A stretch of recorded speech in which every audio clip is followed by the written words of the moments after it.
Now in this episode, I cover 2,400 kilometers in just 5 days as I head straight from the Mongolian border. Now from Altai, I head north through Kazakhstan to the city of Semey to re-enter Russia. Now it would have been way quicker to have gone through the western part of China to get to Mongolia, but that area is totally off limits to tourists.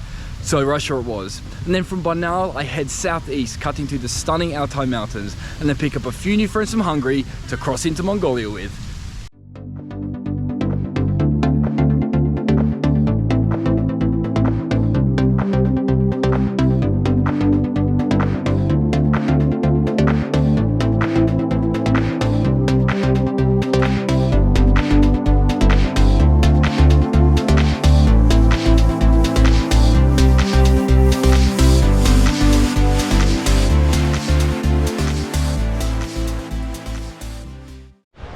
So I'm in Akshki, I think it's called, which is basically in the middle of Kazakhstan in the far east.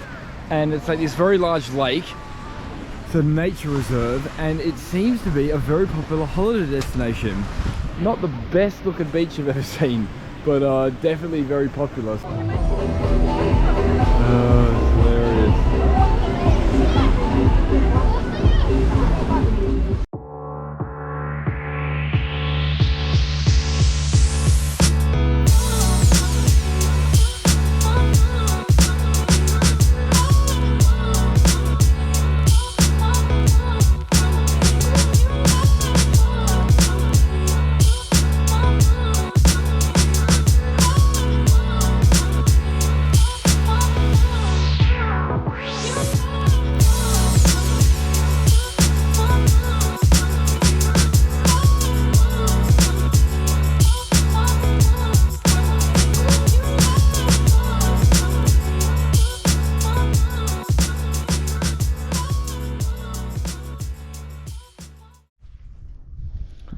Alrighty, I am somewhere in the vastness of Kazakhstan. It's been a lot more green than I expected in this far northeast corner. I'm on my way to Semey and I've absolutely smashed the last 2 days from Altai. Yesterday I managed 650 Ks. It was all just beautiful road pretty much the entire way. And then today, yeah, I got up quite early because there's really just nothing to see between where I was in, was it Akil, to where I'm going in Semey. So I thought, okay, let's just try and knock this out in one big day. It's about 600 Ks, but the roads have been, yeah, less than perfect. So it's been like a combination of what we have here, which is this really nice bitumen, and then complete off-road, which would have been what that road was when this was being built, and then that's just really hard going, and had a torrential downpour and it just turned the entire side road into like a mudslide. So poor Princess is looking a little worse for wear after being beautifully clean in Almaty. But yeah, anyway, hopefully should be in Semey tonight and then back into Russia. So yeah, making really good progress.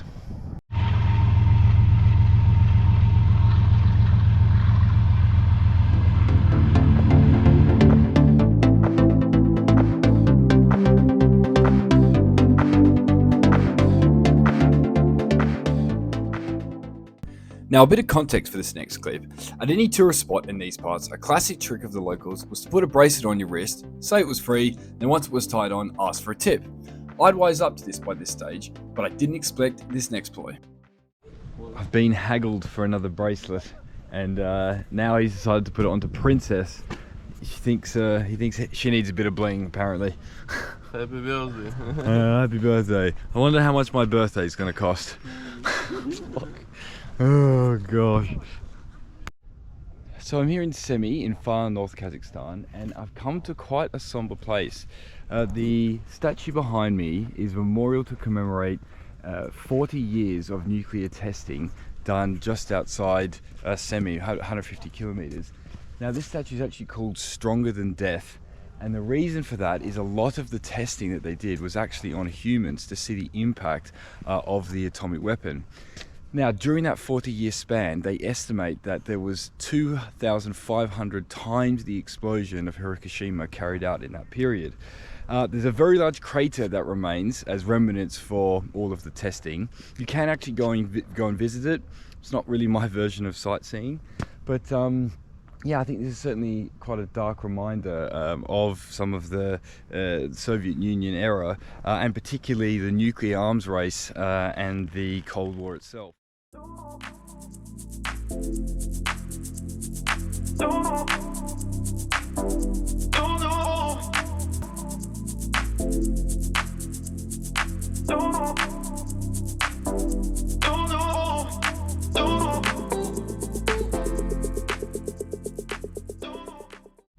I have made it back into Russia, and as you can see, it's very lush agricultural land here. We've got sunflowers over there.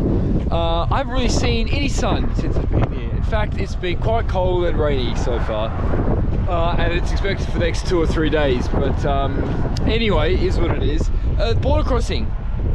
Fine, absolutely no problem. I mean, it did take 4 to 5 hours. I think there was a lot of like paperwork and processing, but that's just as to be expected. But yeah, but so far, first night spent here, everyone was super lovely. It is a real struggle with the language. God, I wish I knew more Russian, but no, so far it's been really good.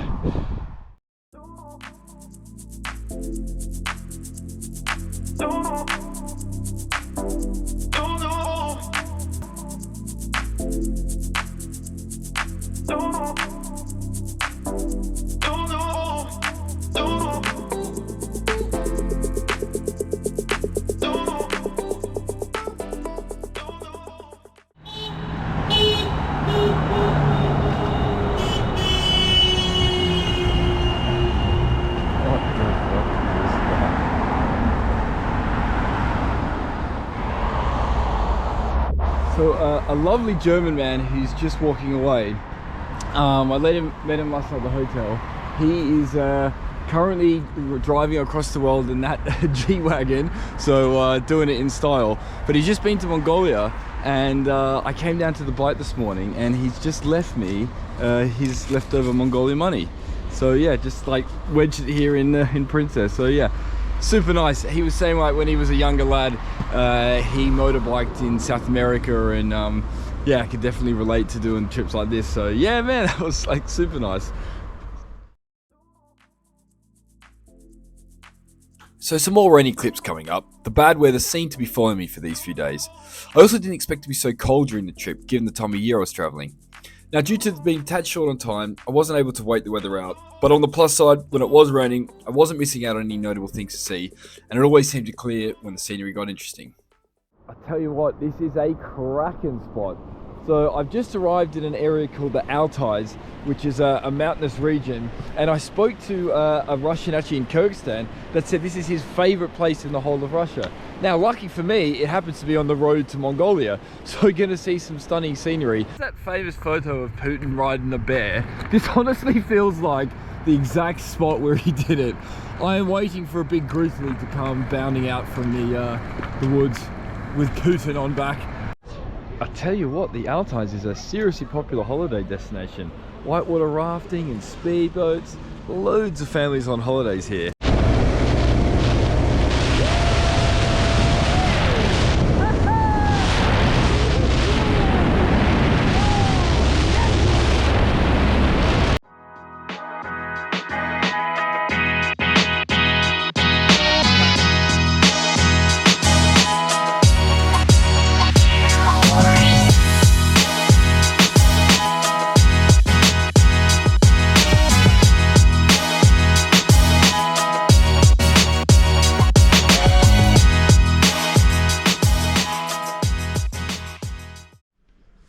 How cool is this place?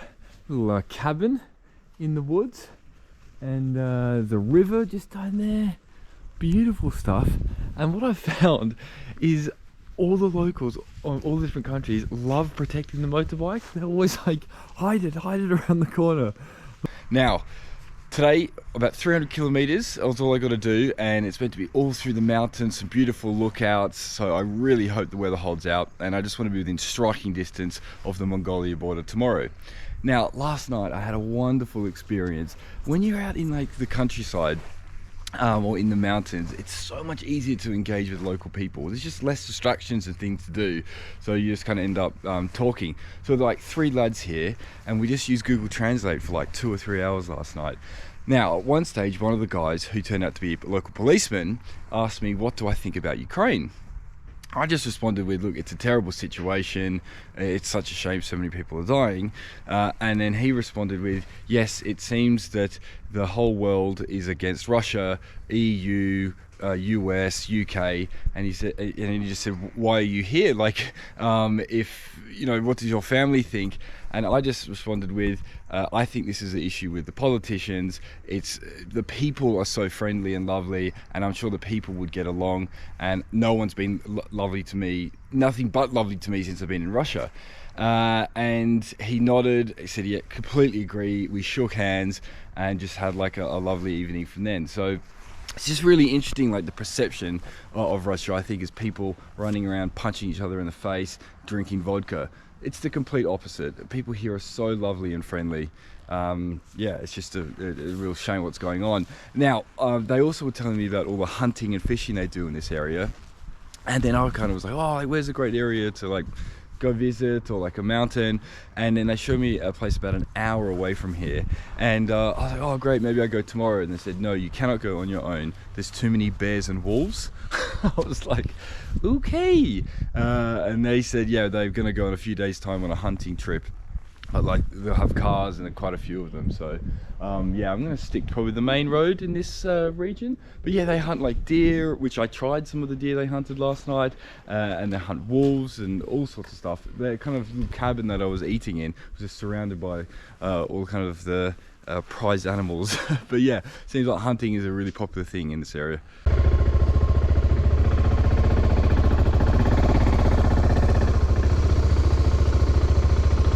Bye. Thank you. Счастливо доехать. Okay.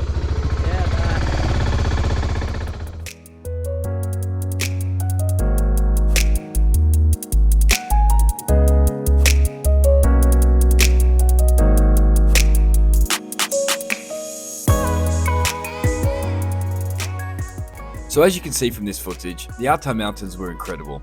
Lots of dense woodlands and a very varied landscape. The roads were also in perfect condition, following the Rekachuka River for large sections. It all made for some of the most enjoyable riding of the trip. Now, many Russians I'd met in the stands had given me tips for this area, so I also managed to squeeze in a few details from the main road to check out some more of this very unique scenery.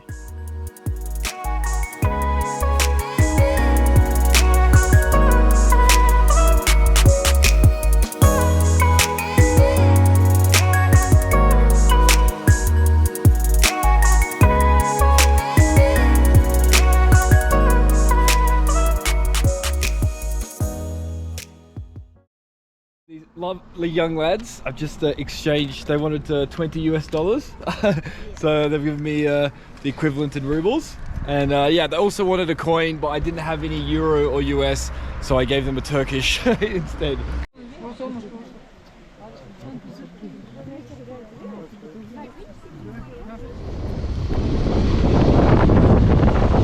Found some friends to go motorbiking with, found some friends to go motorbiking with. Whee! So this was my new friend song apparently, but I met this Hungarian couple, Dori and Chuba, at a petrol station, where those young lads came up to me. They had ridden from Sofia in Bulgaria, riding across Kazakhstan to get into Russia, and they were also heading to Ulaanbaatar, so this was perfect. Now, on our first night riding together, we were very close to the Mongolian border, so the easy option would have been to stay in a town called Tushanta, which was right on the border, and where they had actually found some accommodation. However, I had the bright idea to stay in some yurts a little into the mountains, take in the scenery. Google Maps said it was only around 15 kilometers from the main road. Well, we met these young lads where the accommodation was meant to be, followed them around for a little bit, clearly no yurts in the mountains. Eventually I got a hold of the accommodation. It turned out to be a further 30 kilometers away. The sun was going down, so we were pretty torn with what to do. I eventually convinced the couple it would be grand. So doubling down, the accommodation told us to follow a small trail and eventually would hit a river where they would meet us. The bit they failed to mention is we would need to cross said river. This was not the best first impressions I wanted to give my new riding buddies, and I was just praying no one got stuck in the river, or worse, we ran into bike problems.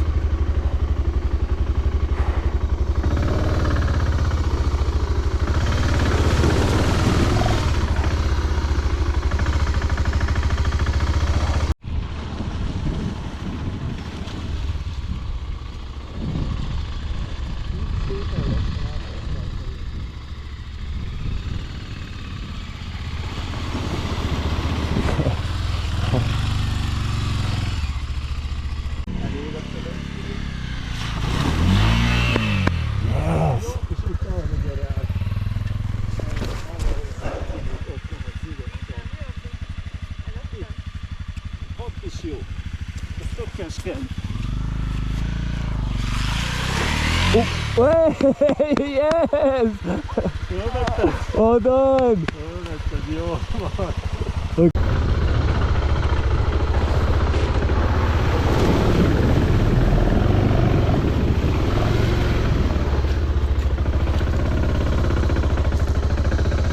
Oh, fucking hell. Oh man, so it turned out to be not one but 5 separate crossings, and of course the last one was the deepest, but fortunately we got through it, no problems. We've made it in the middle of nowhere. This is my new friends. Met on the road. Hello, from Hungary. From Hungary. I forgot Chaba and Dory. And yes, I kind of took us a bit off the beaten track to get here, but it's nice at least. Yeah, and we are getting food. Yes. Breakfast time in the mountains. Chubba's been doing his morning dance, breakfast dance, and we could actually see the view this morning. It's lovely. It was worth all the river crossings. Maybe. Hello, Jack. Jackie. Hello. You wanna come to Mongolia? You wanna come to Mongolia? Oh, you're perfect. Hello, buddy. Today is unbelievably exciting. I'm going to cross into Mongolia. I really can't believe it. Just total mix of emotions. Just, yeah, so excited to be actually getting across.